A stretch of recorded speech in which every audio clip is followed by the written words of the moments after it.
Allô, mon ami. M'bangombi n'a que mi blonde. Mi tia ma ton kwayom, mi tia ma ton père kwayom lo. Ok, ils ont allé.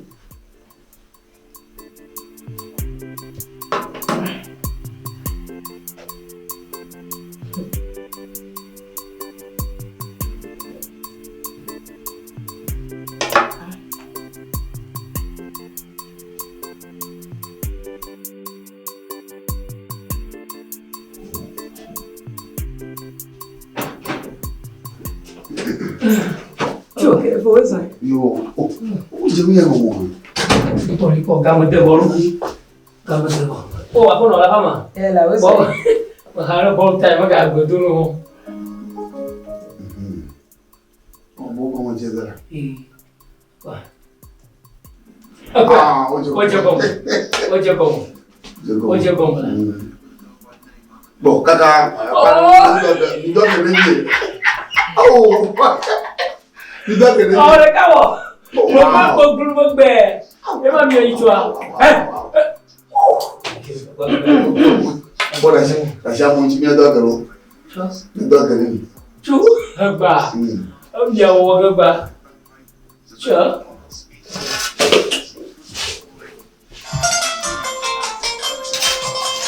Voilà, cái ngô, voilà cái chỗ.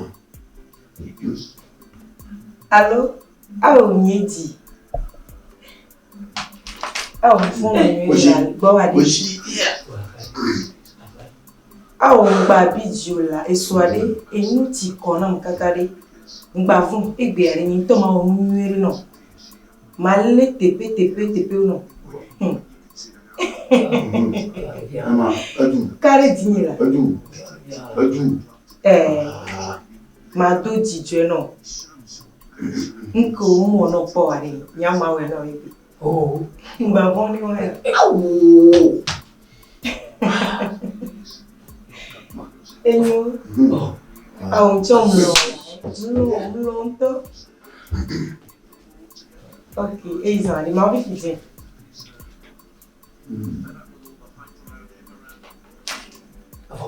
oh. Ah, amalele mai mo. Wala mo. Ah, amalele mai mo. Abang So, Yes. daga ta no amalele. Amalele mai mo.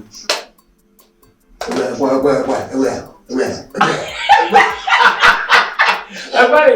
Yang bola tujuh agak nama ada you. Apa? Amalele mai. Apa apa you? Bola apa you? Yema. Sure. Kau agak boleh aku macam canya. Kau kat pengkat. Oh, apa je? Cok, aku kat pengkat. Beri dah. Efo. Lito. Yo, apa khabar? Oh, kerja. Hai. Jom ni dulu. Apa khabar? Jom ni dulu. Jom. Tak baik. Tu. Apa khabar? Yo, apa khabar? Mau cipu je dia lah.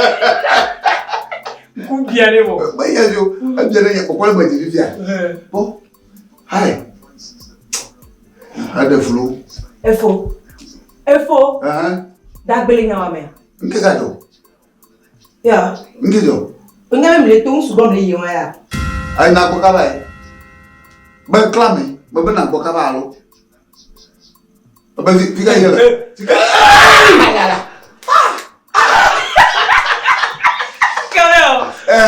Apa lagi? Ini semua mau beli ini sudah rumah joyi. Oh na, wala be wa. Agba. Unsu ke li fi be le bodo bi wala bi yo. Hay na bay. Bola to. Unsu ke aga na je be nyong ji wala bi ya. Anya wala bi yo unsu de shade le bol ko. Yo bol ko ngba. Nga. Boto ya pumu le gba. Au. O capa. Oh. Enyake ya mambena olowe majoya. Inavala oh. Mali musu bugwa. Cabo. Tout tamani. Ajaba. On me plonge. Ajaba. Nikule. Ne pas me dire souvare. Ah ouais. Bolero ko na majififia. Magaiga. Bobo be. Oh, mahaga. Ah ouais. Beso koto. Fousseni. Kola hare boluti. La lombe yesone jo yusu buba tamia. Wale be on suke ya ni no ke be nyonji. Iko bol pomba. Egbe ye pote ko akoko. Adoraji. Ntugali. Enu gbogbo kom lo le fie sa on trop ko ja meye mio. Bol wale bebe de sauma. On te mu oshime ake kanya. De kula yagbo. Ah, ko fi wa. Ah ouais. Agora eu vou pôr o Não, mas como aí não tinha bem não tinha uma bebê e com bolo bomba.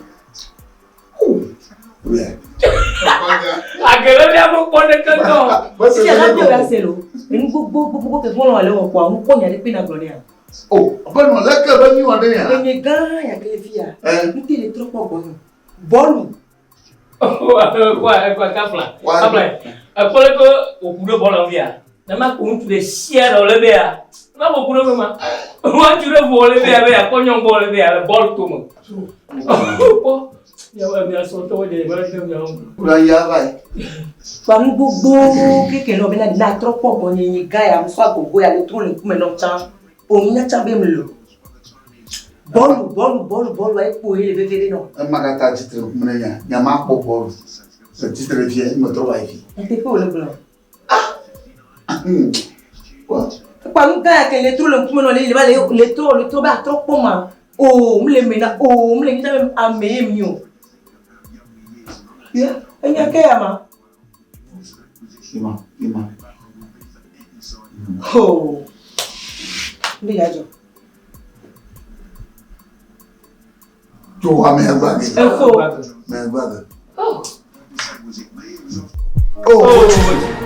Oh, Siso. ah. O ba doli. Ngejo. O ta gbon ni vile la. O gbon yen. Ngejo. Oya. Eni pele ke mlo le fi an lo ba ko gbon yen. Mle ma ko bi na do lo gba lo yan ni gbon ma. Bo mlo ko gbon yen. Ah, enye ta bo won telephone do. Mbi ma we gbo ko to gba le lo yan ni gbon mle ko afi bo. Oh. Me mande o ta mo. Me mande o ta. Mande be adogwa. Manya ba mtura kama yomu. Acha ona le nanya. Nyenye to manya. Manya ba mtura ka. Mala shi ofi ayo ofi anyan kunyema.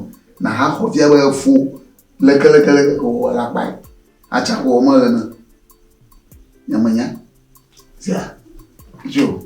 Ba, imondo tamo Imondo tamo sia.